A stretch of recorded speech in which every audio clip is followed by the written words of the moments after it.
코로나 이후 다시 불고 있는 집밥 열풍. 뜨끈한 국물에 하얀 쌀밥, 정성스런 손맛이 담긴 반찬을 상상하시겠지만 그 집밥과는 조금 다릅니다. 핫한 식당의 레시피를 그대로 재현한 밀키트를 구매한 뒤에 간단한 조리를 거쳐서 식사를 즐기는 것이 요즘 흔한 집밥의 풍경이죠. 어떻게 보면 이젠 손맛보다 기술 맛이 요리의 완성도를 좌우하는 시대가 된 것 같습니다. 저 같은 요리 똥손에게는 아주 좋은 소식 같은데요.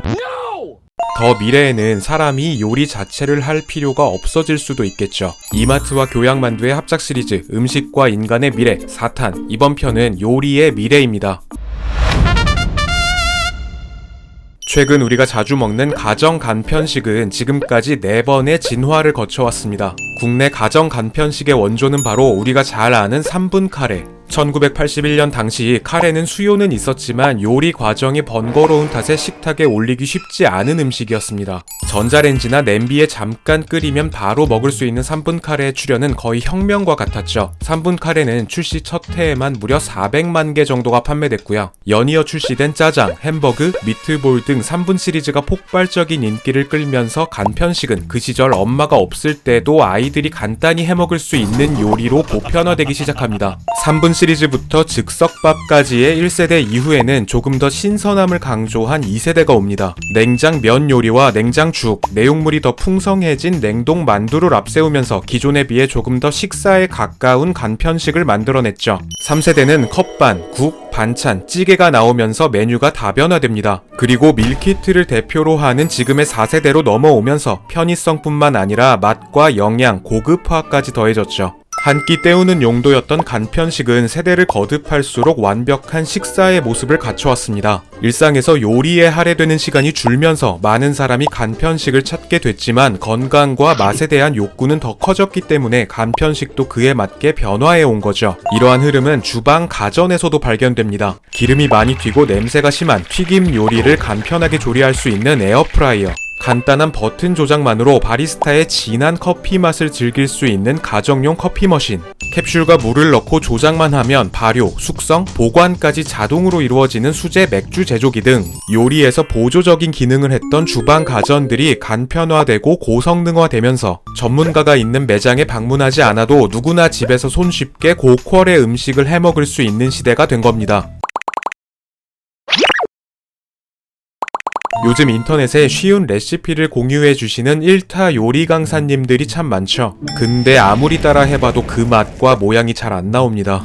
요리는 재료, 양, 불 조절에 따라서 변수가 많고 개인 실력에 따른 편차도 크기 때문인데요. 미래의 주방 기술은 이 간극을 줄여나가고 있습니다. 점점 개인의 요리 경험과 노하우는 극복할 수 있는 요소가 되고 있죠. 이걸 가능케 하는 기술 중에 하나가 레시피의 소프트웨어화입니다. 몇 해 전에 미국의 헤스탄 큐라는 브랜드에서 스마트 주방 조리기기를 개발했는데요. 바로 모바일 앱과 연결할 수 있는 프라이팬과 버너입니다. 스마트폰 앱에 등록된 레시피 중 하나를 선택하면 이 프라이팬과 버너로 레시피의 데이터가 전송되고 기기가 0.1도 단위로 알아서 온도와 시간을 맞추고 조리하는 시스템이죠. 보통 레시피에는 중불에 적당히 노릇해질 때까지 굽는다 혹은 자박하게 끓여준다 같은 애매한 표현이 많은데요. 헤스탄 큐가 구현한 이 시스템은 레시피를 프로그래밍해서 기기를 제어하기 때문에 오차 없는 요리가 가능합니다. 또한 더 미래에는 이렇게 사물 인터넷화된 조리기구와 가전들이 서로 연결되어서 요리의 모든 과정이 자동화된다고 하는데요.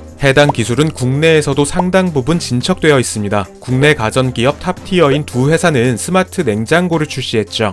미리 입력된 사용자의 건강, 음식 취향 등의 개인 정보와 냉장고 속의 식재료를 바탕으로 레시피를 제안해주고 사용자가 레시피를 선택하면 이 레시피가 쇼핑 앱으로 전송돼서 식자재 구매로 이어집니다. 식자재가 배송되면 다시 레시피를 오븐이나 전자레인지에 전송시키고 온도와 시간이 자동으로 설정되는 시스템도 있죠.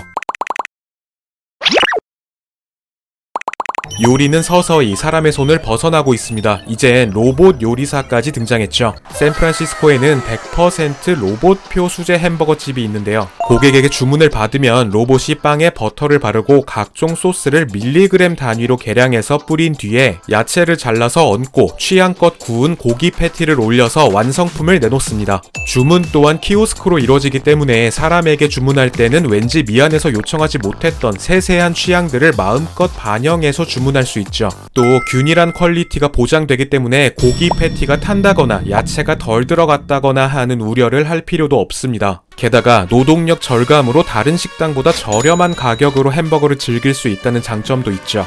연이어서 바리스타 로봇, 파티시에 로봇도 등장했고요. 우리나라는 역시 치킨 강국답게 치킨 튀기는 로봇이 활약하고 있습니다. 얼마 전에 일본의 한 대학 교수가 맛보기 TV라는 걸 개발했습니다. 말 그대로 액정을 핥으면 화면 속에 음식 맛이 느껴지는 TV인데요. 짠맛과 단맛은 어느 정도인지 맛을 수치화시킨 맛 센서라는 게 있는데 각 음식에 따라 수치화된 이 센서를 바탕으로 식용 스프레이를 조합해서 액정에 뿌리는 원리죠. 다만 아직 향이 첨가되지 않아서 세세한 맛의 판별까지는 어렵지만 곧 모니터를 통해서 한입 맛보기를 할 수 있는 날이 오지 않을까 기대됩니다. 지금까지의 푸드테크 기술 중 정점은 3D 푸드 프린터가 아닐까 싶습니다. 3D 푸드 프린터란 정밀한 요리 설계도와 잉크가 되는 식자재만 있으면 음식을 다양한 식감, 영양, 맛, 모양으로 인쇄할 수 있는 기술인데요. 3D 푸드 프린터를 제대로 활용하면 개인에게 최적화된 음식을 만들어낼 수 있습니다. 예를 들어 달걀 알레르기가 있는 사람에게는 달걀이 들어가 있지 않아도 달걀 맛이 나는 요리를 제공할 수 있고요. 소화가 잘 안 되지만 고기를 좋아하는 환자에게는 고기 맛이 나는 부드러운 음식을 만들어줄 수 있죠.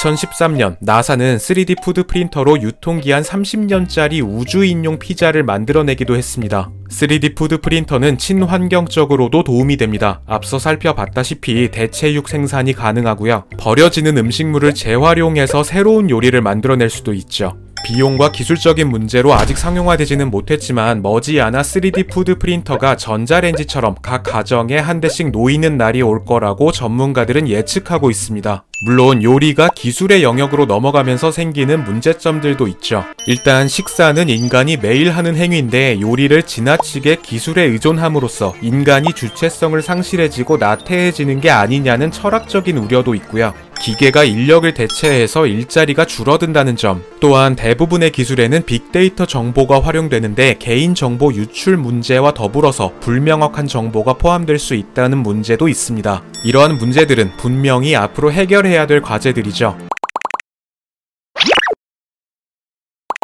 지금까지 총 4편에 걸쳐서 음식과 인간의 미래를 살펴봤는데요. 인간들의 획일화된 식습관으로 식량의 종수가 줄고 있고 무분별한 육류 소비와 생산 방식은 환경에 악영향을 주기도 합니다.